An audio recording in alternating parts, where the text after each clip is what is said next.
ভগবান থাকেন কোথায় মা? কোন মন্দিরে না। তাহলে ভগবান থাকেন কোথায়? একদিন নারদ মুনি ভগবানকে প্রশ্ন করলেন, প্রভু তুমি থাকো কোথায়? ভগবান নারদ মুনি তারা আমাদের মতো জীবকে শিক্ষা দিলেন। ভগবান বললেন, নারদ আমি কোথায় থাকি জানো? বলে কোথায় থাকো? বলল না হাং তিষ্ঠা আমি বৈকুণ্ঠে, মানে আমি বৈকুণ্ঠে থাকি না। নারদ মুনি বলছে, তোমাকে তো সবাই বলে তুমি নাকি বৈকুণ্ঠপতি নারায়ণ, তাও তুমি বৈকুণ্ঠে থাকো না? বলে না গো, আমি সব সময় বৈকুণ্ঠে থাকি না, 24 আওয়ার্স আমাকে বৈকুণ্ঠে পাবে না। তাহলে কোথায় থাকো? বলে যোগিনাং হৃদয়ে নাচো। নারদ আমি যোগীদের হৃদয়েও থাকি না। বলে তাহলে থাকো কোথায়? ভগবান বললেন, মদ ভক্তা যত্র গায়ন্তী, যেখানে আমার ভক্তরা প্রাণ ভরে দুটি বাহু তুলে নাম কীর্তন করে, তত্র তিষ্ঠামি ও নারদ, আমি সেখানেই থাকি।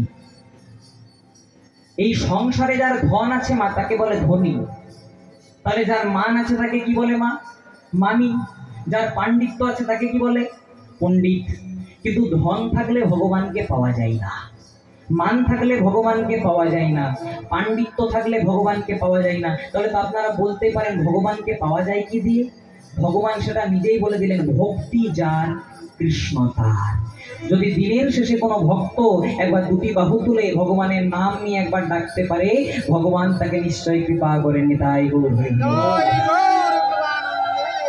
তাই চলুন, নাম যদি ব্রহ্ম হয়, নাম যদি কলির জীবের একমাত্র মুক্তির পথ হয়, সবাই মিলে একবার দুটি বাহু তুলে তার গ্রন্থ নামটি গিয়ে নেব। সবাই মিলে বলবেন মা, হরে কৃষ্ণ কৃষ্ণ কৃষ্ণ হরে হরে, হরে রাম রাম রাম হরে হরে। হরে কৃষ্ণ কৃষ্ণ কৃষ্ণ কৃষ্ণ হরে হরে। জয় গৌর হরি বল। হরে রাম রাম রাম হরে হরে, হরে কৃষ্ণ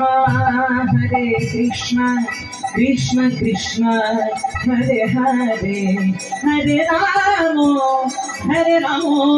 রাম রাম হরে হরে। হরে কৃষ্ণ কৃষ্ণ কৃষ্ণ হরে হরে, হরে রাম